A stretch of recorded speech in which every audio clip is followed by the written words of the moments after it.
A graça e a paz do Senhor Jesus, amém?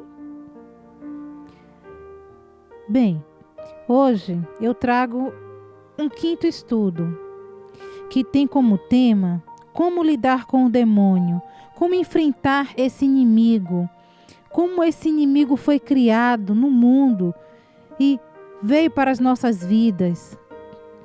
Como ele pôde ter aparecido já no momento, na época em que Adão e Eva estavam ali no Jardim do Éden. E como, na verdade, ele foi criado antes de Adão e Eva. Porque ele era um arcanjo, ele tinha uma responsabilidade nos céus, ele andava ao lado de Deus.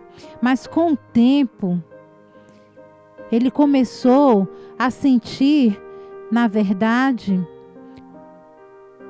o brilho que tinha, e aquele brilho que ele tinha acarretou na semente do orgulho em seu coração.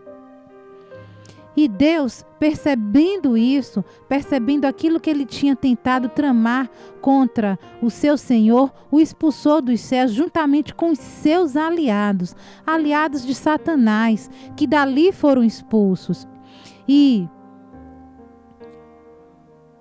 o principal objetivo daqueles anjos que tinham sido expulsos do céu era, na verdade, colocar o ser humano à perdição. E eles começaram a trabalhar em cima da vida de Adão e Eva. Foi assim que eles começaram. E dessa forma eles alcançaram o objetivo de espalhar o pecado no mundo.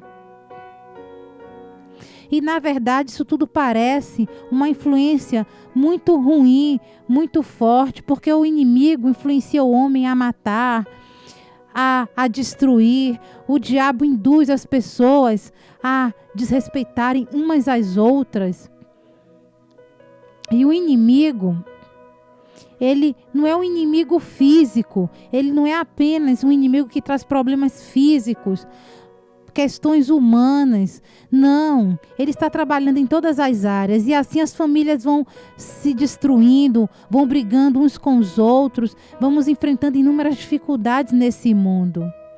No livro de Efésios, no capítulo 6, versículo 12, diz o seguinte: a nossa luta não é contra o sangue e a carne, mas é contra os principados e potestades, contra os dominadores deste mundo tenebroso, contra as forças espirituais do mal nas regiões celestes.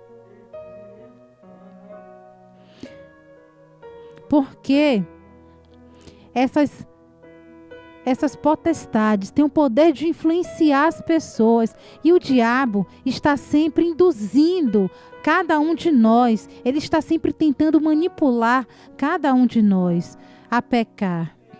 E ele se concentra sobre essas pessoas, e especialmente sobre aquelas pessoas que têm uma comunhão com Deus, buscando que essas pessoas se afastem de Deus.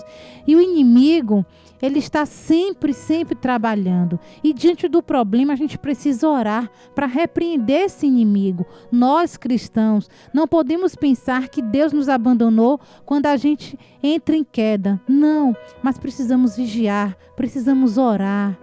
Precisamos expulsar o inimigo. Nós somos humanos, nós somos carne, mas também somos espírito. É difícil vencer, porque às vezes somos tentados pelas cobiças, pelas tentações, por tudo aquilo que o inimigo estrategicamente nos oferece e nos leva a pecar. Porque como humanos, como carne que somos, é muito difícil se afastar do pecado. No livro de Romanos, no capítulo 7, podemos perceber o que o apóstolo Paulo disse. O apóstolo Paulo colocou que nós temos muitos inimigos, que o inimigo, na verdade, não é a carne, mas são essas potestades que nos influenciam e que influenciam as pessoas a pecar. E quando a gente olha para dentro de si mesmo, a gente observa o seguinte: aquilo que a gente quer fazer, a gente não faz. Como o próprio Paulo disse, e aquilo que eu não quero fazer, isso eu faço. Mas Deus é um Deus que nos ajuda, é um Deus que nos liberta quando caminhamos ao lado dessa lei. Mas nós éramos antes escravos do pecado, porque vivíamos na carne, vivíamos tentados pelas tentações, pelas coisas humanas. Então nós precisamos buscar esse esforço, esse caminho. Precisamos entender que morremos para o mundo, mas que vivemos para Deus. E aquilo que nós escolhemos o inimigo. Se escolhemos o inimigo, escolhemos a morte. Se escolhemos Deus, escolhemos a vida. Nós já alcançamos a salvação, nós que somos cristãos, mas não podemos aceitar o pecado, não podemos aceitar pensando que já temos a salvação, porque o importante é vigiar e orar e permanecer firme diante do pecado, porque o diabo está como um leão, andando ao nosso derredor, pensando em nos destruir. E é por isso que eu quero deixar essas reflexões para cada um de vocês. E a primeira é: como você explica o texto de Efésios 6:12? De que modo explica esse texto? E a segunda questão traz o seguinte: qual é a ação de Satanás em nosso mundo, neste mundo? Como ele trabalha? O terceiro questionamento é: quais são as duas forças poderosas que influenciam você a escolher ou seguir uma ou outra, de acordo com Romanos 7,19? Explique.